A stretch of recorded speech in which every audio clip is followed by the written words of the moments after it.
यानी joint statement तो BRICS का था, चाइना सामने बैठा हुआ था, लेकिन चल वहां नरेंद्र मोदी की रही थी, भारत की रही थी। जो हम कह रहे हैं वही होगा। ब्रिक्स के ज्वाइंट स्टेटमेंट में ये सारी बातें भारत के पक्ष में गई, ये बातें भारत कहता आया है। इसमें यूएन की तरफ से घोषित आतंकियों का भी जिक्र है और सबको पता है कि आतंकी कौन है और इन्होंने कहां पनाह ली हुई है। अहम बात यह भी है कि ब्रिक्स में चीन का बहुत प्रभाव भी है। चीन अक्सर अपने पैतरों से पाकिस्तान के आतंकियों को बचाता आया है, लेकिन ब्रिक्स में पीएम मोदी ने चीन की एक नहीं चलने दी। यहां तक कि वो ईरान, जिसके लिए पाकिस्तान युद्ध में कूदने की बातें कर रहा था, उस ईरान ने भी ब्रिक्स में आतंकवाद के मुद्दे पर भारत का साथ दे दिया भाई, क्योंकि ईरान को दिखा कि उधर से अमेरिका हमको मार रहा था और ये मुनीर वहां जाकर लंच कर रहा था और ऑर्डर ले रहा था कि आप बताइए ना ट्रंप साहब क्या करना है। ईरान को नहीं दिख रहा है, सब दिखता है इन लोगों को कि पाकिस्तान जो है वो किसी का नहीं है। पैसा मिले वो लेट जाता है, कहीं भी बिछ जाता है जमीन पर, पैर पकड़ लेता है। ब्रिक्स सम्मेलन से ही पीएम मोदी ने चीन को भी समझा दिया कि आतंकवाद पर पाकिस्तान को जो साइलेंट सपोर्ट कर रहे हो ना, वो हम देख रहे हैं, भारत की कड़ी नजर है उस पर और ये ज्यादा चलने नहीं देंगे हम लोग। ब्रिक्स सम्मेलन में पीएम मोदी ने आतंकवाद के खिलाफ एकदम सख्त स्टैंड लेते हुए कहा कि आतंकवाद पर दोहरा रवैया नहीं चलेगा। आतंकियों पर प्रतिबंध लगाने में हिचकना नहीं चाहिए भाई, आतंकी है बैन करो उसको। आतंकवाद के पीड़ित और गुनहगारों को एक तराजू पे कैसे रखोगे तुम भाई? पर्सनल या पॉलिटिकल फायदे के लिए आतंकवाद पर कोई भी साइलेंट सपोर्ट मंजूर नहीं होगा। आतंकवाद से लड़ने के लिए ब्रिक्स देशों को क्लियर और एकजुटता वाला स्टैंड लेना चाहिए। यानी नरेंद्र मोदी ने कह दिया भाई कि तुम पाकिस्तान को जो है वो भीख दे दे के वहां अपना रोड बना लो, इंफ्रास्ट्रक्चर बना लो और फिर पाकिस्तान को बचाओ, ये नहीं चलेगा। अगर चीन को यह बात समझ आए तो ठीक है, लेकिन ऐसा लगता नहीं कि चीन इतनी जल्द सुधरेगा। ऑपरेशन सिंदूर के दौरान भी चीन ने पर्दे के पीछे से पाकिस्तान को सपोर्ट और इंटेलिजेंस इनपुट देकर जो खेला किया था, उसका खुलासा सेना ऑलरेडी कर चुकी है कि वहां से वो चीन बता रहा था अपने सैटेलाइट से देख देख के कि देखो भारत मारने वाला। सबसे बड़ी बात तो यह है कि चीन इतना बताता रहा फिर भी भारत मारता रहा, तो तुम्हारे बचाने से क्या हो गया? तुम्हारा ना हथियार चलाना पाकिस्तान रोक पाया हमको। अब चीन की और चोरी पकड़ी गई। अब खुलासा यह हुआ है कि ऑपरेशन सिंदूर के दौरान चीन ने जानबूझकर भारत के खिलाफ फेक न्यूज फैलाई। खबर है कि चीन ने जानबूझकर फ्रांस के फाइटर जेट राफेल की इमेज को बर्बाद करने के लिए उसके खिलाफ एक कैंपेन चलाया। ऑपरेशन सिंदूर के दौरान पाकिस्तान ने भारत के 3 राफेल जेट गिराने का दावा ठोक दिया। इसी दावे को चीन ने हवा दी और राफेल की परफॉर्मेंस पर सवाल उठाते हुए ऑनलाइन कैंपेन चला दिया झूठा। इस कैंपेन में वायरल पोस्ट, राफेल के गिरने की फर्जी तस्वीरें, एआई जनरेटेड कंटेंट और गेम चलता है, वीडियो गेम, उसके वीडियो डाल के बता दिए ये लोग सोशल मीडिया पर, देखो राफेल गिर गया, और उसको असली की तरह दिखा दिया।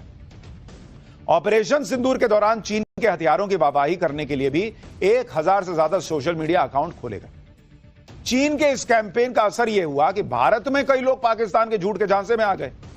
लेकिन भारत में राफेल पर हुई राजनीति की बात तो आगे करूंगा, अभी चीन की बात जरूरी है, जिसके फेक न्यूज की फैक्ट्री का भंडाफोड़ फ्रांस ने कर दिया। क्योंकि चीन भारत के साथ साथ फ्रांस के सबसे प्रतिष्ठित राफेल फाइटर जेट की परफॉर्मेंस को टारगेट कर रहा था। इसलिए फ्रांस ने कई दिनों की जांच के बाद चीन के खेल का गेम ओवर कर दिया। फ्रांस की खुफिया रिपोर्ट से चीन की चालबाजी पकड़ी गई। भारत और राफेल के खिलाफ कैंपेन चलाने के लिए चीन इस हद तक चला गया कि उसने दूसरे देशों को भी गुमराह करने की कोशिश की।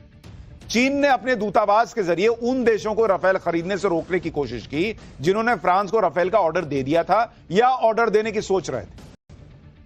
आप सोच रहे हैं कितना पर्दे के पीछे गेम चलता है। आर्म्स लॉबी काम करती है भैया, बहुत अथाह पैसा इनके पास, ये लोग खेल करते हैं। चीन को लगा कि मेरा हथियार फूट गया तो फूट गया, राफेल को बदनाम कर दो, भारत में मोदी के खिलाफ मोर्चा खुली जाएगा और वहां जो है हम जो है अपना हथियार बेच देंगे। राफेल को कह के गया 2 करोड़ का प्लेन है। चीन के दूतावास में मौजूद डिफेंस से जुड़े अधिकारियों ने दूसरे देशों के अधिकारियों से मीटिंग में यही नैरेटिव चला दिया कि भारतीय एयरफोर्स ने जो राफेल खरीदे थे वो युद्ध में तो बेकार साबित हुए। राफेल की परफॉर्मेंस पर सवाल उठाने के साथ साथ ही चीन ने इन देशों को यह भी झूठ बेच दिया कि राफेल के मुकाबले उनके जेट कहीं ज्यादा बेहतर है। चीन का पर्दाफाश करते हुए फ्रांस की डिफेंस मिनिस्ट्री ने कहा कि राफेल को इसलिए टारगेट किया गया ताकि चीन के विमान को बेहतर साबित किया जा सके। फ्रांस के लिए राफेल सिर्फ एक फाइटर जेट नहीं है बल्कि उसकी डिफेंस इंडस्ट्री का पिलर है। इसलिए जब ऑपरेशन सिंदूर के दौरान चीन ने राफेल के खिलाफ फर्जी कहानियां गढ़नी शुरू की तो फ्रांस अलर्ट हो गया। फ्रांस ने इसकी जांच शुरू कर दी और ये फर्जी कहानियां सामने आ गई कि भाई कहां से आ रही हैं, सब पता चल गया। पता चला ये तो चीन कर रहा है। दरअसल जब से भारत ने राफेल खरीदा है तब से चीन इसी ताक में है और उसकी ताकत देखकर चिढ़ा हुआ है और सोचता है कि कैसे राफेल को बदनाम करें। राफेल को डाउनग्रेड करने के पीछे एक वजह यह भी है कि इसके अलावा हथियार मार्केट में चीन अपना दबदबा बनाना चाहता है, खुद को डिफेंस एक्सपोर्ट का बड़ा हब बनाना चाहता है, और इसके लिए चीन किसी भी हद तक जाने को तैयार है, क्योंकि यह खुलासा हुआ है कि जब इंडोनेशिया ने फ्रांस को 18 और राफेल खरीदने का ऑर्डर दिया तो चीन ने इंडोनेशिया को इस बात के लिए उकसाया कि भाई और ज्यादा राफेल ना खरीदो, क्या कर रहे हो। फ्रांस के बजाय चीन के सस्ते और टिकाऊ फाइटर जेट खरीदने के लिए बोला। इसी बीच खबर आई कि इंडोनेशिया चीन के J-10 फाइटर जेट खरीद सकता है। आप सोचिए चीन कैसा देश है कि वो अपने फाइटर जेट बेचने के चक्कर में दूसरे देशों के ऑर्डर कैंसिल कराने जैसी साजिशें रच रहा है। चीन की यह बौखलाहट इस वजह से भी बढ़ गई होगी क्योंकि ऑपरेशन सिंदूर में जिस तरह से भारत ने चीन के हथियारों को कबाड़ बनाया था, भाई उससे चीन हथियार मार्केट में उसकी बड़ी फजीहत हुई, और अपनी फजीहत को ढकने के लिए चीन ने राफेल को टारगेट करना शुरू कर दिया। जब चीन की पोल खुल गई और उसके चेहरे से नकाब उतर गया तो चीन अलबला गया। फ्रांस की खुफिया एजेंसी की रिपोर्ट पर चीन ही सवाल उठाने लगे कि चीन के विदेश मंत्रालय की तरफ से कहा गया कि उन्हें इस बात की कोई जानकारी नहीं। तुम्हारे बिना जानकारी क्या हो रहा है। चीन के रक्षा मंत्रालय की तरफ से कहा गया कि फ्रांस के जो दावे हैं वो अफवाह हैं। चीन हमेशा बहुत जिम्मेदारी के साथ मिलिट्री एक्सपोर्ट में फैसले लेता है। चीन और जिम्मेदारी, पूरी दुनिया में कोरोना फैला दिए तुम्हारी जिम्मेदारी का सबसे बड़ा सबूत तो वो था, और तुम जिम्मेदारी की बात कर रहे हो। चीन वो देश है जो फाइटर जेट का जवाब फाइटर जेट से नहीं फेक न्यूज से देता है, और चीन इसी में माहिर है। राफेल के खिलाफ चीन ने जो फर्जी कहानियां चलाई उस पर भारत में भी कई लोगों ने यकीन कर लिया। आज जब यह खुलासा हुआ कि राफेल के खिलाफ अफवाह फैलाने के पीछे चीन था, तो इस खुलासे के बाद बीजेपी ने राहुल गांधी को घेर लिया। बीजेपी कह रही है कि चीन के मिलिट्री टेक के प्रति राहुल गांधी का अजीब जुनून है। कई बार राहुल गांधी संसद के अंदर और बाहर दोनों जगह चीन के मिलिट्री हार्डवेयर के पक्ष में बोलते आए। साल 2021 में लोकसभा के अंदर उन्होंने यह पूछा था कि भारतीय force Chinese style surveillance drone का इस्तेमाल क्यों नहीं करती। राहुल गांधी ने लद्दाख स्टैंड ऑफ के दौरान चीन की सेना की रणनीति की तारीफ की थी। साल 2023 में लंदन में राहुल गांधी ने यह दावा किया था कि चीन टेक्नोलॉजी की रेस में जीत रहा है, और राहुल गांधी ने इस बात पर जोर दिया था कि भारत को भी चीन के मिलिट्री इनोवेशन से सीखना चाहिए। साल 2022 में बंद कमरे में डिफेंस एक्सपर्ट से चर्चा के दौरान राहुल गांधी ने बॉर्डर पर चीन की तरह की टैक्टिकल ड्रोन्स के डिप्लॉयमेंट पर भी जोर दिया था। चाहे भारत की सशस्त्र सेनाओं को कमजोर करना हो या दुश्मन के मॉडल को बढ़ा चढ़ाकर पेश करना हो, राहुल गांधी देशभक्ति के मामले में गलत पक्ष की तरफ खड़े होने में माहिर हैं, यह बीजेपी कह रही है। एक हफ्ते में यह दूसरा मौका है जब चीन के चेहरे से नकाब उतर गया। लेकिन सवाल बीजेपी भी पूछ रही है भाई कि राहुल गांधी का स्क्रिप्ट क्यों मैच करता है चीन से। उन्होंने क्यों नहीं पूछा कि पाकिस्तान में कितना नुकसान हुआ वो बताइए। उनका और दूसरे कांग्रेसी नेताओं का इस बात में इंटरेस्ट क्यों था कि भारत के कितने विमान गिरे, राफेल कितने गिरे। फ्रांस से पहले भारतीय सेना ने भी चीन को एक्सपोज किया था और यह खुलासा किया था कि ऑपरेशन सिंदूर के दौरान चीन पाकिस्तान को पूरा सपोर्ट दे रहा था। जब यहां भी चीन रंगे हाथों पकड़ा गया तो अलबला रहा। चीन से जब यह सवाल किया गया कि वो पाकिस्तान को सपोर्ट कर रहा था तो चीन के विदेश मंत्रालय ने कहा कि उन्हें नहीं पता कि ऐसे आरोप कहां से आए। एकदम ये मासूम चुन्नू मुन्नू से बच्चे हैं, इनको कुछ नहीं पता होता है। कह रहा है कि अलग अलग लोगों के अलग अलग नजरिए हो सकते हैं। हम सिर्फ इतना ही कह सकते हैं कि चीन और पाकिस्तान की दोस्ती किसी तीसरे पक्ष को टारगेट करने के लिए नहीं है।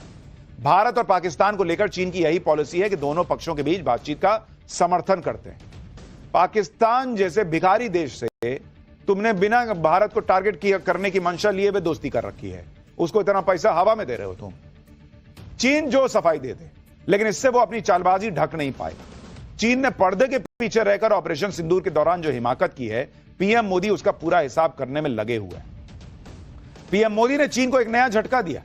प्रधानमंत्री के सिर्फ एक हैप्पी बर्थडे बोल देने से चीन तिलमिलाया हुआ है। दरअसल पीएम मोदी ने तिब्बती बौद्धों के आध्यात्मिक गुरु दलाई लामा को उनके जन्मदिन पर विश कर दिया कि हैप्पी बर्थडे। पीएम मोदी ने उनकी लंबी उम्र और स्वस्थ जीवन की कामना कर दी। पीएम मोदी ने कहा कि वो 1.4 बिलियन भारतीयों के साथ मिलकर दलाई लामा को उनके 90वें जन्मदिन पर हार्दिक शुभकामनाएं देते हैं। इतना ही नहीं, दलाई लामा के जन्मदिन समारोह में शामिल होने के लिए केंद्रीय मंत्री किरण रिजिजू भी हिमाचल प्रदेश गए थे। अब इसी में चीन एकदम से चिढ़ गया। उसने विरोध जता दिया, आंतरिक मामलों में दखल बताया। चीन की तरफ से कहा गया कि तिब्बत से जुड़ा मामला चीन के लिए संवेदनशील है, भारत को इसका ख्याल रखना चाहिए। तुम ख्याल रखते हो, पाकिस्तान को हथियार देते हो, पाकिस्तान को अपने सैटेलाइट से बताते हो कि भारत कहां मार रहा, क्या मारा। वो तो हमारी काबिलियत है भारत की कि तुम्हारे बताने के बाद जहां मन किया वहां मार दिए फिर भी। लेकिन तुमने सोचा था कि तुम क्या कर रहे हो। चीन कह रहा है कि भारत को समझदारी से काम लेना चाहिए। तुम समझदार हो, यही भारत की समझदारी है कि वो अपना स्टैंड लेना जानता है। इस मुद्दे का इस्तेमाल चीन के आंतरिक मामलों में दखल देने के लिए नहीं करना चाहिए, यह चीन भारत को समझा रहा है। चीन दलाई लामा को एक खतरे के रूप में देखता है। चीन का आरोप है कि दलाई लामा धर्म की आड़ में शिंजियांग को चीन से अलग करने की कोशिश कर रहे हैं। चीन तिब्बत को शिंजियांग कहता है। तिब्बत चीन की दुखती रग है, जिस पर भारत ने पूरा का पूरा पांव रख के मसल दिया है, ताकि चीन को यह समझ में आए कि वो दूसरे देशों के मामले में टांग अड़ाएगा ना, तो टांग खाली तुम्हारे पास नहीं है, हमारे पास भी है। फिर तुम्हारी नस पर रख देंगे ना, तो एकदम से मुंह से ड्रैगन जैसा आग निकलेगा तुम्हारे। ऑपरेशन सिंदूर के बाद से जो बिलावल भुट्टो, ये तो चीन की बात हुई, पाकिस्तान का भी तो सुनिए।